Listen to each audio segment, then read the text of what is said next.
მოგესალმებით, ეთერშია მოამბე 6 საათზე.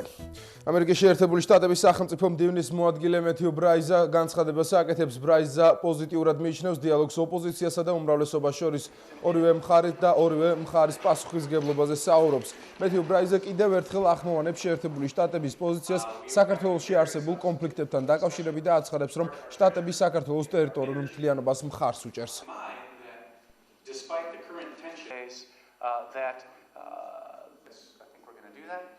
And finally, I wanted to say a couple of words about nobody should question our support for Georgia's territorial integrity. Matthew Collin, BBC News. მეთიუ ბრაიზამ კომენტარი რამდენიმე წუთის წინ გააკეთა ჩვენს გადაცემის მსვლელობისას შემოგთავაზებთ. შინაგან საქმეთა სამინისტრო ავრცელებს ინფორმაციას, რომ დაკავებულია 7 ნოემბრის მიტინგის მონაწილე, რომელიც ეჭვმიტანილია რიყეზე სპეცდანიშნულების რაზმის თანამშრომლის თემაში. სამინისტროს დაკავებული სააღიარებითი ჩვენებაც აქვს გავრცელებული. ზვიად ხარგილი 1973 წელი. ლეიბორისტული პარტიის წინ როცა მივედი, მაშინ გადავედით ლეიბორისტული პარტიის წინ მარკეტში და ვსვავდით ლეიბორისტული პარტიის თანამშრომლები იყვნენ და მე. თქვეს რომ პარტიის თანამშრომლებს შემოძახეს რომ მაღლაო თათბირი იწყებაო და მანდო მოდითო თუ რიყისკენ არიანო რიყეზე არიანო ხალხი წასულები უმეტესობა და ჩვენც ახლა იქით მივდივართო ხალხი ლაპარაკობდა და წავედით რიყეზე. ნახე რომ რამოდენიმე კაცი შეიძლება 10-15 კაცი ურტყავდა სპეცნაზელს.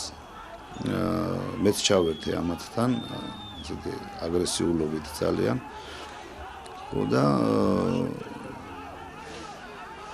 მე ყვა ავიღე ხელში ქვის ჩარტყმა მინდოდა ამ პიროვნებაზე ვიღაცას ორი ხელით ეჭირა უფრო მოზდილი ყვა ესე ლოდივით რაღაც დიდი და სავსებით შესაძლებელი იყო რომ ვინმეს რო არ გავეჩერებინეთ ეს კაცი შემოხვდომოდა ცემაში რა ისეთი აგრესიულობით ურტყავდით რომ კაცი შეიძლება მომკვდარიყო.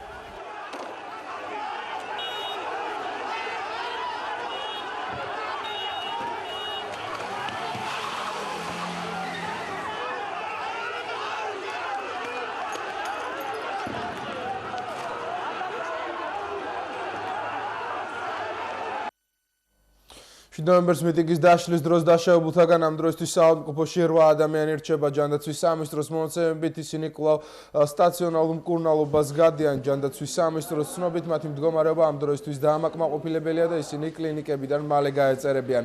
დაზარალებულთა შორის ერთი პოლიციის თანამშრომელია. ლევან ფიცხელაურს ოპერაცია არამენცის საავადმყოფოში გაუკეთა. ფიცხელაური რიყეზე მიტინგის დაშლის დროს დაშავდა. ის მომიტინგეებმა ალყაში მოაქციეს და სცემეს. ლევან ფიცხელაურს ჭრილობა ბლაგვის საგნით აქვს მიყენებული. ცნობილი მოვლენების შემდეგ, რომელსაც აღენიშნებოდა დუნდულოსა და წელის მიდამოში ჭრილობები. წელის მიდამოში არსებული ჭრილობა ეწოდა მუცლის სწავლის სიმპტომატიკას, რის გამოც ავადმყოფს სასწრაფოდ ჩაუდარდა ოპერაციული მკურნალობა და აღმოჩნდა იქ რეტროპერიტიალური გემატომა ორგანოების დაზიანების გარეშე. სისხლდენა შეჩერებული იქნა ორივე ჭრილობიდან. ამჟამად ავადმყოფი თავს დამაკმაყოფილებლად გრძნობს და უახლოეს მომავალში ალბათ გაეწერება სტაციონარიდან. სახალხო დამცველი აცხადებს, რომ სამართალდამცავი ორგანოების მიერ 7 ნოემბრის მიტინგში მონაწილეების დევნა ხორციელდება. სუბარის თქმით, ამ ადამიანებს სპეციალურად ეძებენ, ასევე ითხოვენ იმ ადამიანების დასახელებას, ვინც მათთან ერთად აქციაზე იმყოფებოდა. სოზარ სუბარი გენერალურ პროკურორსა და შინაგან საქმეთა მინისტრს რეკომენდაციით მიმართავს გამოიძიონ ეს ფაქტები და შესაბამისი რეაგირება მოახდინონ. სახალხო დამცველი პრეზიდენტსა და პარლამენტის თავმჯდომარეს ტელემაუწყებლობის აღდგენის მოთხოვნითაც მიმართავს. 7 ნოემბრის მანიფესტაციის სასტიკი დარბევის შემდეგაც გრძელდება ტერორი და დევნა იმ მოქალაქეებისა, რომლებსაც აქვთ ხელისუფლებისგან განსხვავებული აზრი. სააკაშვილის და საქართველოს პარლამენტის თავმჯდომარეს ქალბატონ ნინო ბურჯანაძეს სასწრაფოდ შეწყდეს განსხვავებული პოლიტიკური შეხედულების მოქალაქეების დევნა და მოქალაქეების მიმართ განხორციელებული ტერორი. შეგახსენებთ, რომ რამდენიმე წუთის წინ ამერიკის შეერთებული შტატების სახელმწიფო მდივნის მოადგილე მეთიუ ბრაიზამ განცხადება გააკეთა. ბრაიზა პოზიტიურად მიიჩნევს დიალოგს ოპოზიციასა და უმრავლესობას შორის და ორივე მხარის პასუხისმგებლობაზე საუბრობს. მთავრობის პასუხისმგებლობა მდგომარეობს იმაში, რომ ითანამშრომლოს ოპოზიციასთან და გადადგას ნაბიჯები, რომლებიც ქვეყანას წინსვლაში დაეხმარება. თავის მხრივ ოპოზიციასაც ეკისრება გარკვეული პასუხისმგებლობა, რადგან როცა მთავრობა მოდის გარკვეული მოთხოვნების შესრულებაზე, ოპოზიცია უნდა იცადოს აღარ დაძაბოს სიტუაცია. ჩვენმა სახელმწიფო დეპარტამენტმა უკვე განაცხადა, რომ ვაშინგტონი მიესალმება საქართველოს პრეზიდენტის გადაწყვეტილებას ვადამდელი საპრეზიდენტო არჩევნებისა და ხაზგასმით მინდა აღვნიშნო კიდევ ერთი საკითხი, ეს არის საქართველოს ტერიტორიული მთლიანობა. ბოლო დროს ზოგიერთი ქვეყნის ოფიციალური პირებისგან ისმის განცხადებები აფხაზეთის სუვერენიტეტის აღიარებაზე. იმის შესახებ, რომ ესა თუ ის ადამიანი იძენს აფხაზეთში საკუთრებას. ჩვენ გვინდა ხაზგასმით განვაცხადოთ, რომ ასეთი ტიპის განცხადებები საშიში და არასაჭიროა. ჩვენ მხარს უჭერთ საქართველოს ტერიტორიულ მთლიანობას და ყურადღებით ვადევნებთ თვალს ყველა იმ მოვლენას, რაც ამ კუთხით ვითარდება. საარჩევნო კოდექსში ცვლილებზე პარლამენტი უახლოეს დღეებში მსჯელებს პარლამენტში ამ წუთებში ბიუროს ხდომა იმართება და ჩვენ კორესპონდენტს მაკა გაფრინდაშვილს ვრთავთ პირდაპირ ეთერში. მოგესალმები მაკა, როგორც უკვე ვიცით, არა მარტო საარჩევნო საკითხებზეა საუბარი ბიუროს ხდომაზე, არამედ იქ გაკეთა განცხადებები რუსეთის მიერ აფხაზეთში დამატებითი სამხედრო ძალების შეყვანასთან დაკავშირებით, რასაც ხადებენ ქართველი პოლიტიკოსები. საღამო მშვიდობისა, ბიუროს ხდომა ეს წუთია დასრულდა. პარლამენტის თავმჯდომარემ და დეპუტატებმა გააკეთეს რამდენიმე განცხადება აფხაზეთში რუსეთის მიერ სამხედრო ძალების შეყვანასთან დაკავშირებით. პარლამენტის თავმჯდომარე ნინო ბურჯანაძე აცხადებს, რომ სამხედრო ტექნიკის და ქვეითი ჯარის შეყვანა აფხაზეთის ტერიტორიაზე ვერავითარ შემთხვევაში ვერ იქნება განხილული, როგორც სამშვიდობო ძალების ქმედება, ვინაიდან ეს არ არის სამშვიდობო ძალების მანდატით გათვალისწინებული. განცხადებას აკეთებს საგარეო ურთიერთობათა კომიტეტის თავმჯდომარე კოტე გაბაშვილი და ის პირდაპირ უწოდებს სამხედრო ანექსიის მცდელობას, რუსეთის ქმედებას და პოლიტიკურ ხულიგნობას. ნინო ბურჯანაძე პასუხსცემს რუსი პოლიტიკოსების და პოლიტოლოგების მიერ გაკეთებულ განცხადებებს საქართველოსთან და კონკრეტულად აფხაზეთთან დაკავშირებით. როდესაც რუსი პოლიტიკოსები ლაპარაკობენ იმაზე, რომ თურმე რატომ არ უნდა დაიშალოს საქართველო, მე გუშინ ვთქვი და ერთხელაც ვიმეორებ, მაშინ რატომ არ უნდა დაიშალოს რუსეთი? რომელიც დაშლისთვისაც ბევრად უფრო მეტი ლეგიტიმური საფუძველი არსებობს, ვიდრე საქართველოს დაშლის, იმიტომ რომ შევახსენებ რუს პოლიტიკოსებს, რომ აფხაზეთი და სამაჩაბლო ყოველთვის ისტორიულად, თუ იმეს ისტორიის წიგნი ოდესმე უნახავს და გადაუშლია, ყოველთვის იყო საქართველოს ნაწილი. ჩვენ არავის არ ვართმევთ სამშობლოს, მაგრამ ჩვენ ურავინ უგვეცილება, იმიტომ რომ აფხაზეთი არ არის რუსეთი.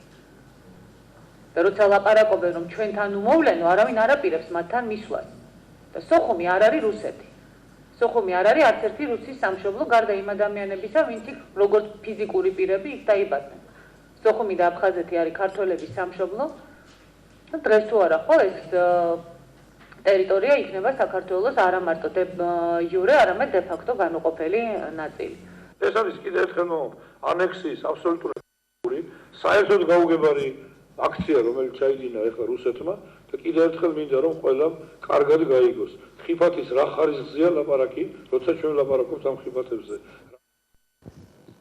ბიუროს დღევანდელ ხდომას ოპოზიციის მხრიდან ესწრებოდა ახალი მემარჯვენეების წარმომადგენელი მამუკა კაციტაძე. მან განაცხადა, რომ რუსეთის ქმედებაში ახალი არაფერია, რუსეთი როგორც სახელმწიფო იმეორებს თავის ქმედებებს, რომელსაც ის ისტორიულად ახორციელებს ხოლმე და მამუკა კაციტაძემ სთხოვა კოლეგებს, ნუ იქნება გავლებული ასეთ სიტუაციაში ზღვარი ოპოზიციასა და მმართველი ძალის წარმომადგენლებს შორის, ვინაიდან ასეთ სიტუაციაში ოპოზიციაც იგივე აზრზე არის, რასაც მმართველი პარტიის წარმომადგენლები ფიქრობენ, რომ ეს არ არის კეთილგანწყობილი სახელმწიფოს ქმედება მეზობელი სახელმწიფოს მიმართ. რუსმა გააკეთა ის, რაც გააკეთა 18 წელს, რუსმა გააკეთა ის, რაც გააკეთა 92-93 წელს და ამ წლების განმავლობაში, როგორც სახელმწიფომ ეხლა ერზე არ მაქვს საუბარი და ბუნებრივია დღეს რასაც აკეთებს, არც ეს არ არის რაღაც განსაკუთრებული, ეს მის ხელწერაშია, მის, ასე ვთქვათ, რაღაც თვისებებშია და ასე შემდეგ. განცხადებები გააკეთეს ასევე საპარლამენტო უმრავლესობის წარმომადგენლებმა. გივი თარგამაძემ, თავდაცვისა და უშიშროების კომიტეტის თავმჯდომარემ, განაცხადა, რომ ეს არის ერთგვარი გამოწვევა ქართველი ხალხისათვის და ქართველი ხალხი ამას აუცილებლად კარგად გაიგებს და მიიღებს. ასევე გივი თარგამაძე ამბობს, რომ თუ რუსეთი პირდაპირ ციტირებას მოვახდენ, რუსეთი ემზადება აფხაზეთის ცნობისათვის, რაც ნიშნავს ომის გამოცხადებას. ასე იქნება ეს სახმული, რუსეთს სურს, რომ ასე იყოს სახმული და ქართულ ხალხში სწორედ ასე ასე იქნება ახმული, ზომები იქნება აბსოლუტურად ადეკვატური, მიღებული ქართული სახელმწიფოს მიმართ. პარლამენტის თავმჯდომარე ამბობს, რომ საქართველოს ამ შემთხვევაში მარტო არ იქნება, სიტუაცია სათანადოდ შეფასდება საერთაშორისო ორგანიზაციების მხრიდან. ამის შესახებ მან ზეპირი დადასტურება რამდენიმე საერთაშორისო ორგანიზაციის წარმომადგენელთან შეხვედრის შემდეგ მიიღო. მოსახლეობამ და პოლიტიკურმა სპექტრმა ზუსტად შეაფასოს ეს საფრთხე, ვინაიდან ცნობა აფხაზეთისა რუსეთის მხრიდან ავტომატურად ნიშნავს საქართველოსთვის ომის გამოცხადებას და საქართველოს მიერ ეს ნაბიჯი იქნება ახმული ზუსტად ესე და არა სხვანაირად. ამიტომ ეს ესმის რუსეთს პირველ რიგში და ამიტომ შეყავს უკვე წინასწარ მე ვფიქრობ ეს დამატებითი ძალები და ძალიან მნიშვნელოვანია რომ თითოეულ ჩვენთაგანსაც ესმოდეს ეს ზუსტად ისე როგორც არის სინამდვილეში. გამოცხადება აღიარება აფხაზეთის რუსეთის მხრიდან ნიშნავს საქართველოსთვის ომის გამოცხადებას და ჩვენ ამ გამოწვევას მივიღებთ. ამ ქვეყნის პატრიოტი და ამ საზოგადოების ნაწილი მზად უნდა იყოს ყველა გამოწვევისთვის, თუმცა რა თქმა უნდა სახელმწიფო შეეცდება რომ ეს არ იყოს არავისთვის არც ძიმე და არც რთული და პირიქით გაანეიტრალოს, მაგრამ არ გააზრება იმის რომ ეს პრობლემა დგას, არ შეიძლება. პარლამენტის თავმჯდომარემ დაავალა საგარეო ურთიერთობათა და ევროინტეგრაციის კომიტეტების თავმჯდომარეებს, რომ მოამზადონ შესაბამისი ინფორმაცია და გაუგზავნონ ყველა საერთაშორისო ორგანიზაციას, რათა თანამეგობრობა კარგად და დეტალურად იყოს ინფორმირებული აფხაზეთში შექმნილ ვითარებასთან დაკავშირებით. დღესვე ბიუროს სხდომაზე გადაწყდა, რომ პლენარული სხდომა გაიმართება ხუთშაბათს, მანამდე კი გაგრძელდება კონსულტაციები ოპოზიციასთან. დიდი მადლობა მაკა გაფრინდაშვილი საუბრობდა საკანონმდებლო ორგანოდან პირდაპირ ეთერში. რუსეთის სამშვიდობოების ბატალიონი ოჩამჩირეში განლაგებულ აფხაზეთის დე-ფაქტო ხელისუფლების თავდაცვის სამინისტროს საატანკო ნაწილში შევიდა, მათ აფხაზ ჯარისკაცებს ტერიტორიის დატოვება მოსთხოვეს, რის გამოც რუს მშვიდობის ყოფილებსა და აფხაზ სამხედროებს შორის შელაპარაკება მოხდა.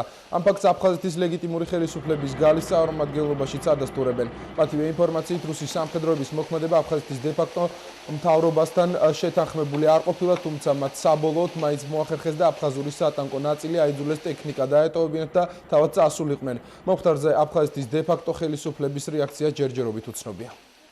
ამ უთანხმოების კვალი შეიმჩნევა იმდენად, რამდენადაც თვითონ რუსეთის სამხედროები შემოვიდნენ აფხაზურ სატანკო ნაწილში, სამხედრო ნაწილში დილის 8 საათზე შემოიყვანეს ჯანსაღ ტექნიკა და მათ აფხაზებს გაუცხადეს, რომ ეს იყო ყოველთვის რუსული სამხედრო ბაზა და იქნება ყოველთვის რუსული სამხედრო ბაზა.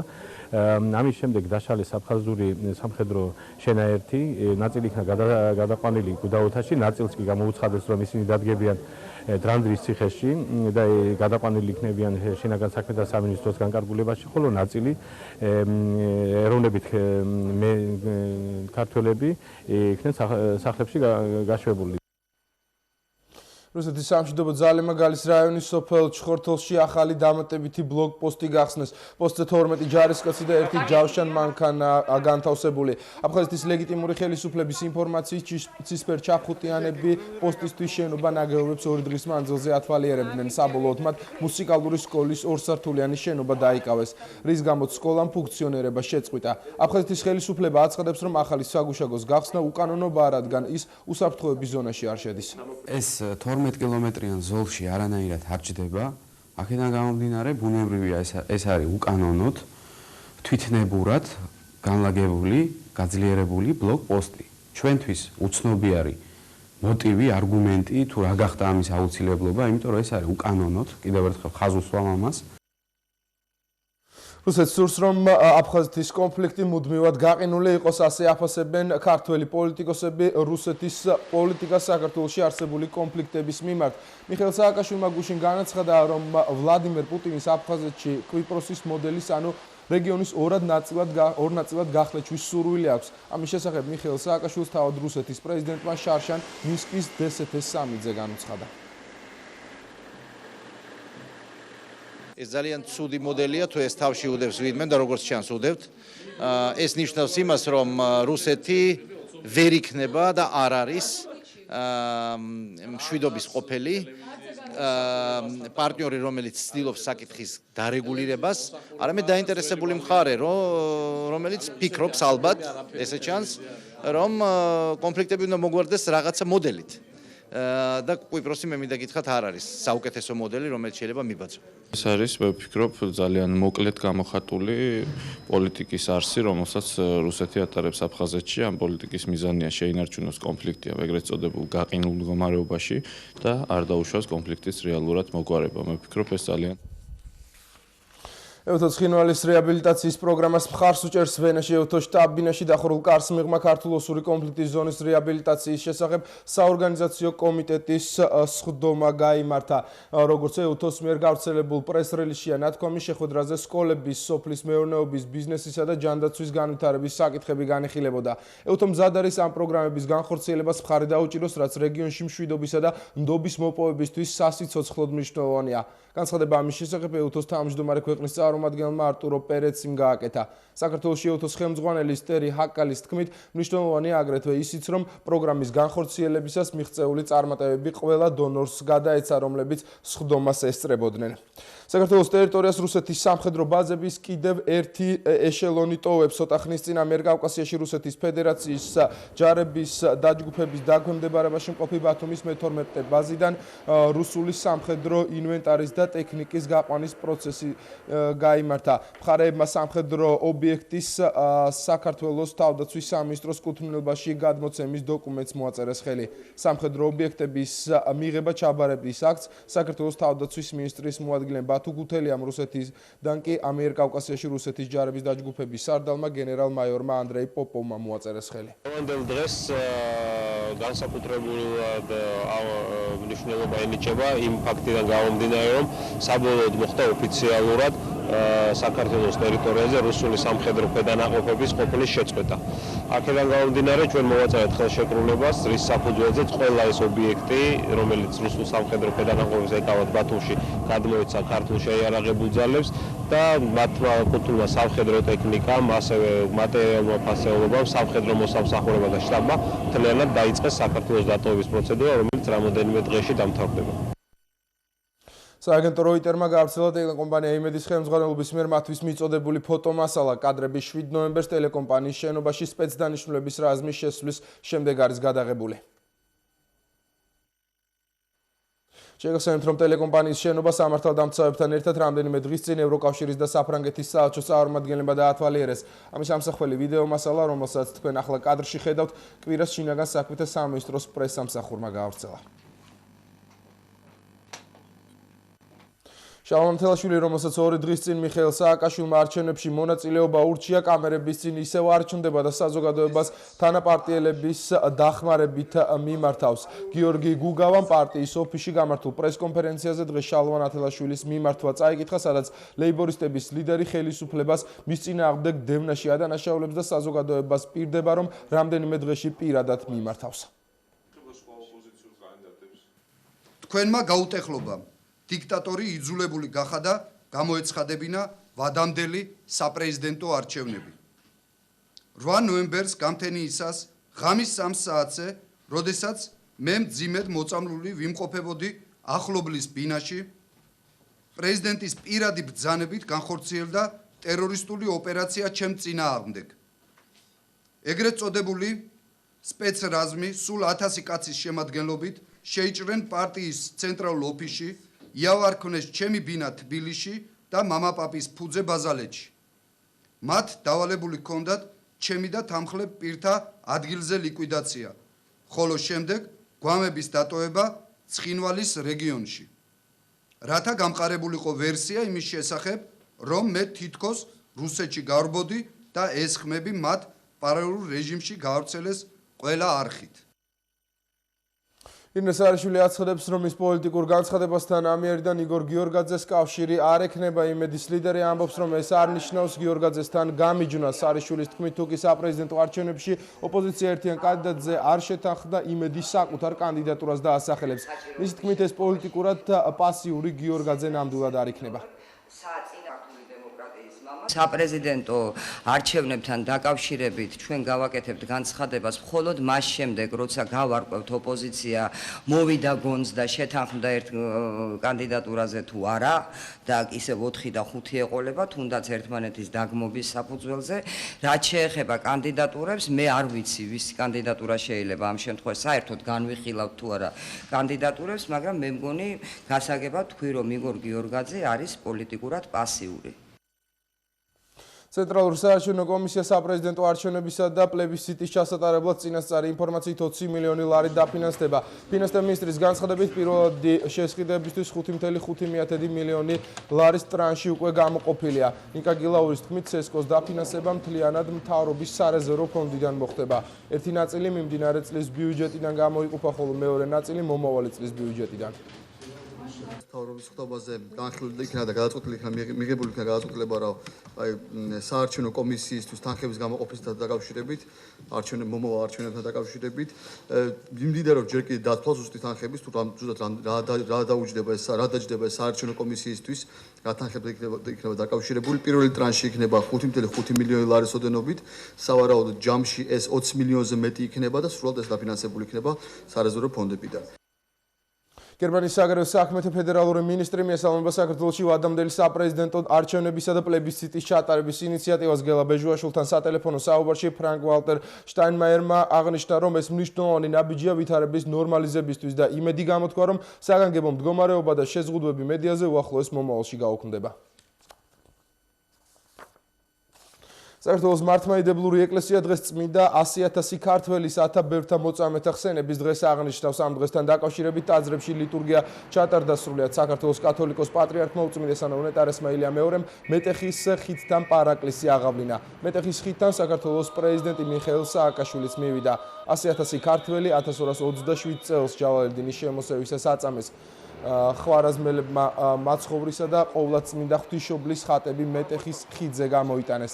თბილისელებს მათი შეგინება და რჯულის უარყოფა მოსთხოვეს, რაზეც 100,000-მა ქართველმა უარი თქვა. მათ მოჭრილ თავებსა და სხეულს ხვარაზმელები მტკვარში ყრიდნენ. გადაცემაში რეკლამის ევრაზიის თანამშრომლობის ფონდის ინიციატივით საჯარო ფორუმი გაიმართა თემაზე სამოქალაქო საზოგადოება საქართველოში. შეხვედრას არასამთავრობო სექტორი, ბიზნესის, მედიისა და მთავრობის წარმომადგენლები ესწრებოდნენ. ფორუმზე განიხილეს სამოქალაქო საზოგადოების როლი ქვეყანაში მიმდინარე პროცესებში. თუ რამდენად უნდა იყოს საზოგადოება ჩართული ყველა იმ პრობლემის გადაჭრაში, რაც ქვეყანაში წარმოიშვება. ფორუმის წამყვანი ამერიკის ყოფილი ელჩი საქართველოში კენეთ იალოვიცი იყო. ეს თემა ძალიან მნიშვნელოვანია ქვეყნის განვითარებისთვის. სამოქალაქო საზოგადოება აქტიურად უნდა ჩაერთოს ქვეყანაში მიმდინარე პროცესებში. აუცილებელია შედგეს დისკუსიები არასამთავრობო სექტორს, ბიზნესსა და მედიის წარმომადგენლებს შორის. სამოქალაქო საზოგადოება წარმოადგენს კავშირს საზოგადოებასა და მთავრობას შორის და განსაზღვრავს დემოკრატიის ხარისხს. ჩვენთვის იდეალურია ისეთი საზოგადოება, სადაც სახელმწიფოს და მის მოქალაქეებს აქვთ საშუალება, რომ ღია დიალოგში ჩაერთონ და ეს არის ეს ფორუმი, ზუსტად საშუალებას აძლევს როგორც მთავრობას, ისე არასამთავრობო ორგანიზაციებს, ზოგადად საზოგადოებას ჩაერთოს ღია დიალოგში იმ საჭიროებათა საკითხებზე, რომელიც დგას ქვეყნის წინაშე. საქართველოში მორიგი ვიზიტით მყოფმა სავალუტო ფონდის მისიამ საქართველოს ეკონომიკის მიმდინარე ვითარება შეაფასა. მისიის წარმომადგენლებმა აღნიშნეს, რომ საქართველოში ეკონომიკა სწრაფად ვითარდება, რაც ერთგვარად თანხების სხვადასხვა ქვეყნიდან შემოდინებით არის განპირობებული. სავალუტო მისიის წარმომადგენლები საქართველოში ერთი კვირა იმყოფებოდნენ. საქართველოს მთავრობის ოფიციალურ პირებთან შეხვედრაზე 2008 წლის სამომავლო პერსპექტივებიც განიხილეს. მისიის მიზანი იყო საქართველოს მაკროეკონომიკური მდგომარეობის მიმოხილვა და შეფასება. საქართველოს ეკონომიკა სწრაფად და კარგად ვითარდება, თუმცა არსებობს გარკვეული რისკები, მაგალითად ინფლაცია. ჩვენი რეკომენდაციები იყო უფრო მკაცრი ფისკალური პოლიტიკა და ლარის გამყარების პოლიტიკა. 1 დეკემბრიდან საჯარო სკოლებში ვაუჩერული დაფინანსება გაიზრდება, რის შესაბამისადაც გაიზრდება მასწავლებელთა ანაზღაურებას. განათლების მინისტრმა დღეს განაცხადა, რომ საქართველოს სკოლებში ვაუჩერების დაფინანსება 250-დან 300 ლარამდე გაიზრდება. სოფლისა და დაბის სკოლებში 350 ლარიდან 420 ლარამდე, ხოლო მაღალმთიანი რეგიონების სკოლებისთვის 425 ლარიდან 510 ლარამდე. როგორც ლომაემ აღნიშნა, პარალელურად განათლების სამინისტროს ბრძანებით მასწავლებლის მინიმალური ხელფასიც გაიზრდება. 40 ლარით მეც. საშუალოდ 50-55 ლარით მეც. 1 დეკემბრიდან მკვეთრად იზრდება ვაუჩერი ჩვენ საჯარო სკოლებში. ქალაქის სკოლებში 1 დეკემბრიდან ვაუჩერული დაფინანსება გაიზრდება 250-დან 300 ლარამდე. სოფლის და დაბის სკოლებისთვის 350 ლარიდან 420 ლარამდე. ხოლო მაღალმთიანი რეგიონებისთვის ვაუჩერი 425 ლარიდან გაიზრდება 510 ლარამდე. 2008 წლის დასაქმების პროგრამის განხორციელება სავარაუდოდ 19 ნოემბერს დაიწყება. დავით ყეშელაშვილის ინფორმაციით პროგრამა დაახლოებით 100,000 ადამიანის დასაქმებასა და გადამზადებას გულისხმობს. პროგრამაში ჩაერთვება ახლად გახსნილი 8 პროფესიული ცენტრი, აგრეთვე მეწარმე სუბიექტები და სხვადასხვა ორგანიზაციები. ამ ეტაპზე სხვადასხვა სამინისტროებთან ერთად ტექნიკურ დეტალებს აზუსტებენ. საუბარი არის 100,000 ადამიანის დასაქმებაზე, მათ გადამზადებაზე, მათ შორის ძალიან აქტიურად იქნება ჩართული ახლად გახსნილი 8 პროფესიული ცენტრი მთელი ქვეყნის მასშტაბით, ბუნებრივია ჩართულები იქნებიან მეწარმე სუბიექტები, სხვადასხვა ორგანიზაციები. ამის თაობაზე მე მგონი ძალიან კარგად ისაუბრა პრეზიდენტმა სულ რამოდენიმე დღის წინ, როცა შეხვედრა ჰქონდა ბიზნესმენებთან, მეწარმეებთან. წყნეთში სადაო მიწების ნაწილს თბილისის მერია მფლობელებს უკანონებს. წყნეთში 32 ჰექტარი ტერიტორია ბოლო 2 წელია სადაოა. მამუკა ახვლედიანის განცხადებით 7 წლის წინ სატყეო ფონდის მიწები უკანონოდ გასცეს. ბოლო დროს კი გარემოს დაცვის სამინისტროს მესაკუთრეებთან სასამართლო დავა ჰქონდა. საქმეში ჩართული პირები პასუხისგებაში მისცეს. მათ შესაბამისი სასჯელი უკვე მოიხადეს, თუმცა მიწის მფლობელების საკითხი აქამდე გადაუჭრელი რჩებოდა. მსგავსი პრობლემა წყნეთის ანუ დიდგორის გამგეობაში კიდევ ასობითაა. ადამიანებმა, რომელთაც მიწის საკუთრებასთან დაკავშირებული პრობლემები აქვს, მერიის ცხელხაზზე უნდა დაუკავშირდნენ.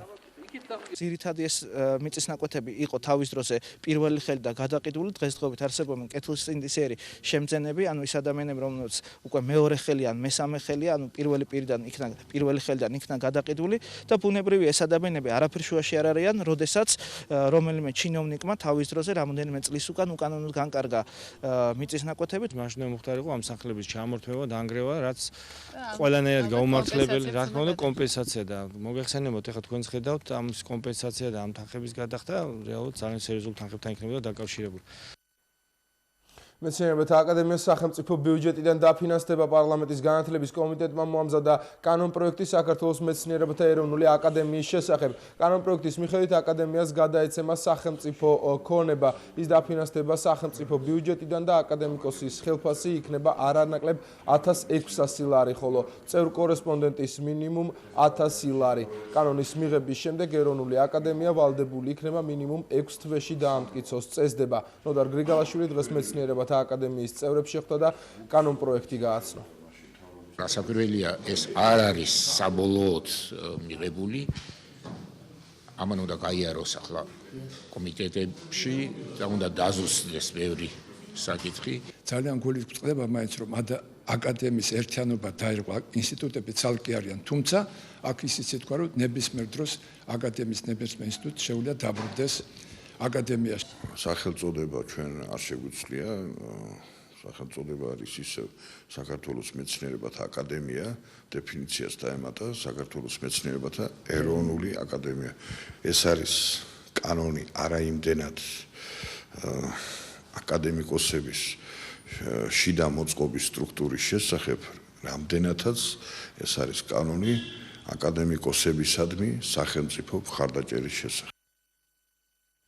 ქათმის გრიპის ახალი შემთხვევა ბრიტანეთში საფოლკის საგრაფოში მდებარე ფრინველის ფერმაში, სადაც ქათმის გრიპის შემთხვევა დაფიქსირდა. გარდაცვლილ ფრინველებს ექსპერტიზა უტარდება. წინასწარი ინფორმაციით საუბარია H5-ის ვირუსის ნაირსახეობაზე, რომელიც Redgrave-ის პარკში აღმოაჩინეს.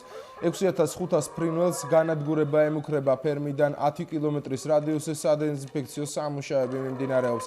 ფერმის სიახლოვეს პოლიცია პატრულირებს და ყველა შემოსული მანქანა საგანგებო შემოწმებას გადის. ინგლისის ვეტერინარულ სამსახურს ჯერ არ დაუდგენია წარმოადგენს თუ არა ვირუსის ტიპი ადამიანისთვის სასიკვდილო H5N1-ის შტამს. არეულობა არგენტინაში ბუენოს-აირესის ცენტრში საზოგადოებრივი ტრანსპორტის მძღოლების მშვიდობიანი აქცია მასობრივ არეულობაში გადაიზარდა. დემონსტრანტები სატრანსპორტო წესების გამკაცრებას აპროტესტებდნენ. არგენტინის დედაქალაქის ცენტრში მძღოლებმა ბარიკადები აღმართეს და პოლიციას გზები და ბოთლები დაუშინეს. აქციის დასაშლელად პოლიციამ მსხლელმსადენი გაზი და ხელკეტები გამოიყენა. შეტაკებისას დაშავდა 1000 ადამიანი, მათ შორის რამდენიმე სამართალდამცავიც. ერთი პოლიციელი კრიტიკულ მდგომარეობაში საავადმყოფოში იმყოფება. სამართალდამცავი არეულობის ორგანიზატორები უკვე დაატოვეს.